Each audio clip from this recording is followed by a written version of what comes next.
Mee TV news కి స్వాగతం. చిన్నశంకరంపేట మండల కేంద్రంలోని జిల్లా పరిషత్ ఉన్నత పాఠశాలలో జిల్లా స్థాయి న్యాయ సేవ సమితి మహిళల రక్షణకు పోలీస్ కమిషనర్ ఆదేశానుసారం ప్రత్యేక షెడ్యూల్లో భాగంగా విద్యార్థులకు మహిళల రక్షణకు ఉన్న చట్టాల, సైబర్ నేరాల గురించి, గుడ్ టచ్, బ్యాడ్ టచ్, గంజాయి, ఇతర మత్తు పదార్థాలు, సీసీ కెమెరాలు, ఈవ్ టీజింగ్, సైబర్ నేరాల గురించి, నూతన చట్టాల గురించి అవగాహన కల్పించారు. అనంతరం chief legal defence counsel Raza Munisa Begum, assistant legal authority counselling Siddha Goud, legal adviser Sujatha, mission Shakti coordinator Santoshi, anganwadi supervisor శివకుమార్లు మాట్లాడుతూ కమ్యూనిటీ పోలీసింగ్, మహిళల రక్షణకు పోలీస్ కమిషనర్ ఆదేశానుసారం ప్రత్యేక షెడ్యూల్లో భాగంగా ఈరోజు కార్యక్రమం నిర్వహించడం జరుగుతుందని తెలిపారు. మా పిల్లల జీవితాలు చాలా ఆరోగ్యంగా ఉండాలి, వారి భవిష్యత్తు మంచిగా ఉండాలన్న ఉద్దేశంతో మిమ్మల్ని చదవనిస్తున్నారు. అవునా కదా? మరి మీరు చదువుకోవాలంటే ముందు ఆరోగ్యం ఉండాలి కదా. ఒకటి, మీరు సరైన ఆహారం తీసుకోవాలి. సరైన ఆహారం తీసుకున్నప్పుడు మీరు ఆటపాటల మీద దృష్టి పెడతారు, చదువులోనూ రాణిస్తారు.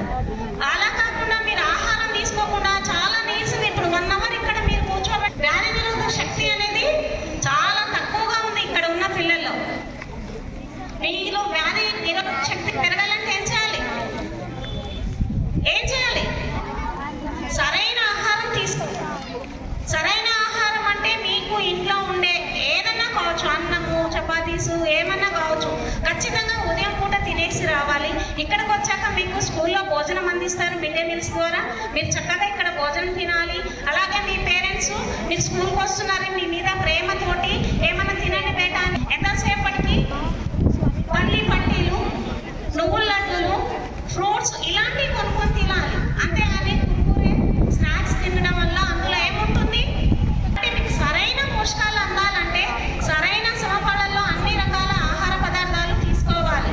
అంతేగాని స్కూల్లో గుడ్డుకూర పెట్టారు, పాలకూర పెట్టారు, ఆకుకూర పెట్టారు, ఇది నేను తినను, నేను పక్కకు పడేస్తాను, డస్ట్బిన్లో పడేస్తారా? ఏదన్నా ప్రభుత్వం ఒక గైడ్లైన్స్ మెనూ ఇచ్చిందంటే ఆ మెనూలో ఎన్నో పోషకాలు ఉంటాయి కాబట్టి మీకు మెనూ ప్రకారం పెడతారు. ఖచ్చితంగా మీరు స్కూల్లో కావచ్చు, ఇంటికాడ కావచ్చు, మంచి బలమైన ఆహారం తీసుకోండి. అలా తీసుకున్నప్పుడు మీరు చాలా ఆరోగ్యంగా ఉంటారు. అప్పుడు మీరు ఏం చేస్తారు? చదువుపై దృష్టి సాధిస్తారా? చదువుకోరా? తెస్తున్నది పేరెంట్స్ మీపై ఎంతో నమ్మకం ఉంచి చదువులకు పంపిస్తున్నారు కదా. అలాంటప్పుడు మీరు చదువుకోవాలంటే ముందు మీరు ఆరోగ్యంగా ఉండాలి. వినబడుతుందా? మీరు సరైన ఆహారం తీసుకొని ఆరోగ్యంగా ఉన్నప్పుడు అప్పుడు మీరు చదువులో ముందంజలో ఉంటారా? మీరు అనుకున్నట్టు చదవగలుగుతారా? స్కూళ్ళల్లో చూడండి, గౌడ్ స్కూళ్ళల్లో 10 GB పిల్లలు ఉన్నారు మన దగ్గర. వాళ్ళు ఎంతో కష్టపడితేనే కదా ఆ మార్కులు సాధించగలిగింది.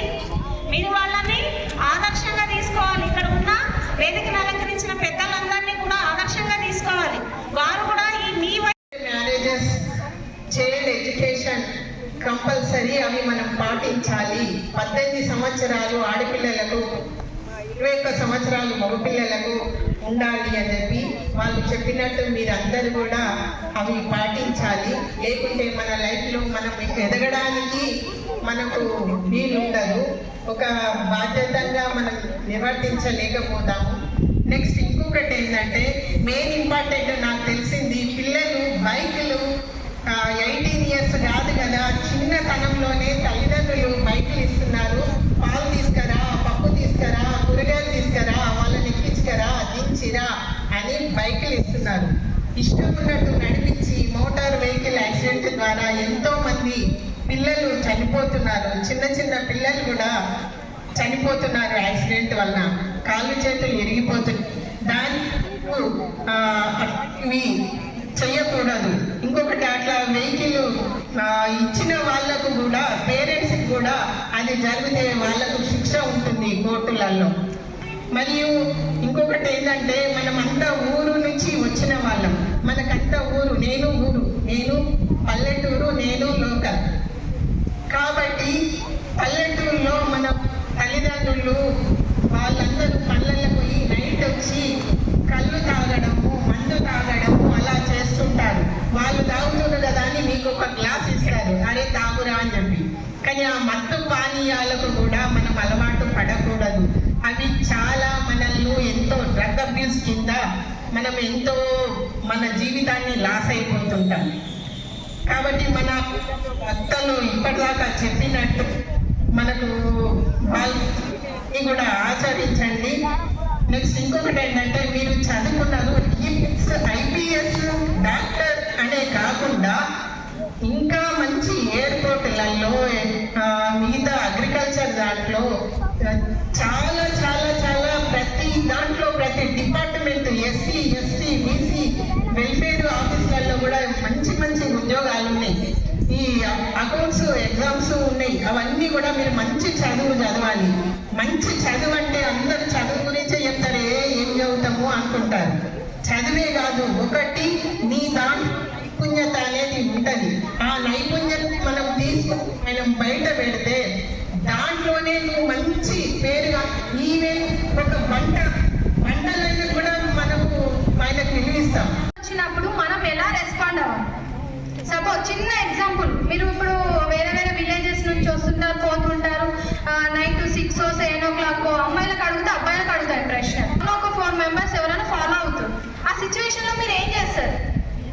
98కి కాల్ చేస్తారు. అమ్మాయిలు చేస్తారా? మొబైల్ ఉంటే మొబైల్ ఉంటే కాల్ చేయండి. ఏ నెంబర్కి? మొబైల్ లేదు కదా, అప్పుడు ఏం చేయాలి? వాడు ఎక్కడో అక్కడ ఉంటాడు, నువ్వు ఈడుండవు. హలో పోలీస్ అండి, షీటీ మ్యాన్ అంటే ఏదో యాక్టింగ్ చేస్తే అక్కడ ఉన్న మీ చేతిలో మొబైల్ ఉందా లేదా తెలుస్తుందా?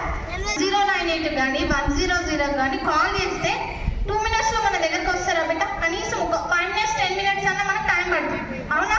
మనం ఎక్కడో ఆ క్షణం మనకు ఎదురైనప్పుడు వాళ్ళు వచ్చే వరకన్నా మనల్ని మనం రక్షించుకోవాలి. అవునా? ఆ వెహికల్ మొబైల్ ఉంటే ఈ నెంబర్కి కాల్ చేయండి. లేదు అంటే ఇప్పుడు నేను చెప్పినట్టు అరవాలి. మా డాడీ అంటే అంకుల్ ఇక్కడ అంటే ఎవరో నన్ను ఫాలో అవుతున్నా గట్టిగా అరుచుకుంటూ పరిగెత్తాను. అట్లా అరుచుకుంటూ పరిగెడితే కనీసం అక్కడ ఎవ్వరూ లేకుండా చుట్టుపక్కల వాళ్ళన్నా వస్తారా రారా? జనరల్గా మనకి ఏమైతుంది, కనీసం మన దగ్గర మొబైల్ ఉన్నా మనం చదువుకున్నా ఎంత ఏది ఉన్నా భయం అనేది అనిపించలేస్తారు బెట్ట. కాబట్టి నేను ఒకటే, మనకి ఎలాంటి సిచ్యువేషన్ లో ఏది ఎదురైనా మన వైపు తప్పు లేనప్పుడు ఖచ్చితంగా ధైర్యంగా ఉండాలి. ఏది ఎదురైనా ధైర్యంగా ఉండాలి. ధైర్యంగా ఒక అమ్మాయి లేక మన మొబైల్ ఉంటే అందుండే మన కాల్ చేసిన ఒక డాక్టర్ మళ్ళీ. కాబట్టి ఎలాంటిదైనా మీరు భయపడద్దు. ఫస్ట్ భయపడితే మనకి ఏమైతే వైబ్రేషన్ వచ్చేస్తుంది, అయ్యో ఏమైతుంది. నేను చెప్పిన 4 ట్రిక్స్ ప్లీజ్ ఉపయోగించండి. మీకు సిచ్యువేషన్ ఎదురైతే ఏం చేయాలి? మొబైల్ ఉంటే 1098కి కాల్ చేయాలి. థర్డ్ పాయింట్ ఏంటి? రన్ చేయడం. రన్ చేయడం. ఆ లోపల ఫోన్ ఉంటే ఫోన్ కాల్ చేసేసాను. కొంచెమన్నా మనం రక్షిస్తాం కదా. ఇప్పుడు నన్ను ఇలాంటి బాయ్స్ మీకు కూడా ఎక్కడన్నా అమ్మాయిలు ఇలాంటి సిచ్యువేషన్లు ఎదురైతే మీరే వెళ్తున్నారు కదా, అమ్మాయికి వెళ్తే మా ఊరు అమ్మాయి కాదు, మా క్లాస్ అమ్మాయి కాదు, మాకెందుకు అనుకోండి. అవునా? మీ అక్క చెల్లెళ్ళకి ఎవరు ఎదురైనా ఆ సిచ్యువేషన్ మనం అనుకుంటామా? అట్లా ఎవరైనా అమ్మాయిల సిచ్యువేషన్లు ఉంటే మీ వంతు సాయం చేయండి. లేదా మీ దగ్గర మొబైల్ ఉంటే మొబైల్కి కాల్ చేయండి, లేదంటే అరవండి, అరుచుకుంటూ వెళ్ళండి. ఇలాంటి చిన్న చిన్న ట్రిక్స్ వేసుకోవడం వల్ల మనది అప్పుడు కన్నా కొంచెం రక్షించుకోగలుగుతాం. అంతేగాని భయపడిపోతే మాత్రం ఏమవుతుంది? మనం నష్టపోతాం. ఓకేనా? దీనికి జిల్లా న్యాయస్థానం మన చైర్మన్ ఎవరు ఉంటారంటే మన జిల్లా యొక్క ప్రధాన న్యాయమూర్తి చైర్మన్ ఉంటారు, జిల్లా జడ్జి. దానికి సెక్రటరీగా సీనియర్ సివిల్ జడ్జి అనేది సెక్రటరీగా ఈ వ్యవస్థ మొత్తం వాళ్ళతో జరుగుతుంది. ఎలాంటి సమస్య వచ్చినా కానీ మీకు మా సంస్థకు వచ్చి ఇలాంటి సమస్య ఉందని చెప్తే ఫ్రీగానే మీకు సర్వీస్ ఇవ్వడానికి ఈ సంస్థ సిద్ధంగా ఉంది.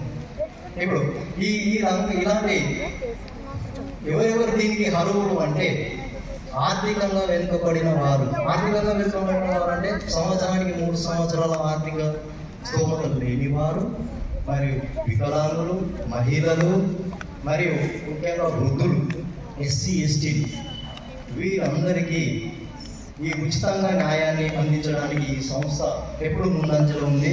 అలాంటి ఏమైనా సమస్యలు వచ్చినా మా సంస్థకు వచ్చి ఒక అప్లికేషన్ రాసిస్తే మీ సమస్య తీర్చి మీ తరఫున ఒక వకీలును నియమించి మీ సమస్యను మీకు న్యాయం జరిపించడానికి ఈ సంస్థ పనిచేస్తుంది. కాబట్టి ఇలాంటి అవకాశాన్ని వినియోగించుకోవాలని మీకు మీ తల్లిదండ్రులు కానీ మీ చుట్టుపక్కల అందరూ కానీ చెప్తారని నేను ఈ అవకాశాన్ని వినియోగించుకోవాలని ఈ అవకాశం ఇచ్చినటువంటి నాకు మా జిల్లా న్యాయ సేవా అధికార సంస్థ గారికి మరియు పూర్వకంగా నమస్కారం ముగిస్తున్నాను.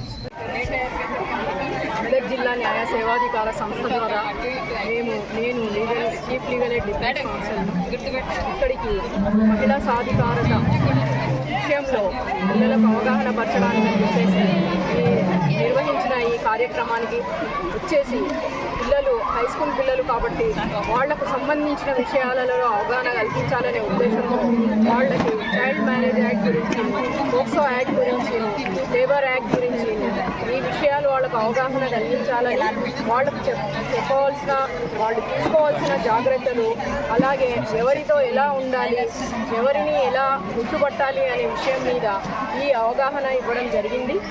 ఇందులో చాలామంది అనేక సంస్థలకు సంబంధించిన వాళ్ళు వచ్చి వాళ్ళ విషయాలు, వాళ్ళకు సంబంధించిన విషయాలు ఇక్కడ పిల్లలకు అవగాహన పరిచి మేము ఈ కార్యక్రమాన్ని సక్సెస్ఫుల్గా నిర్వహించగలుగుతున్నాము అని.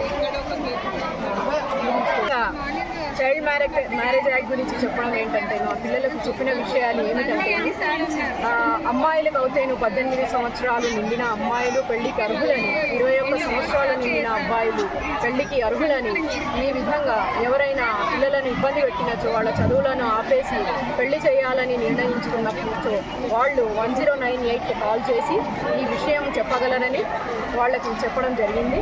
అలాగే పోక్సో యాక్ట్ గురించి కూడాను ఎవరైనా తెలియని వాళ్ళు వచ్చేసి వాళ్ళను లోపరుచుకోవడానికి ప్రయత్నం చేస్తే అలాంటి విషయంలో కూడాను వాళ్ళు జాగ్రత్తగా ఏ విషయమైనాను తల్లిదండ్రులతో దాచుకోకుండాను ఈ విషయం చెప్పినచో ముందుగానే జాగ్రత్త పడగలుగుతారని చెప్పేసి, ఈ విధంగా చేసినచో ఇటు అబ్బాయి అయినను అటు అమ్మాయి అయినను జాగ్రత్త పడగలుగుతారని ఈ విషయం కూడా చెప్పడం జరిగింది.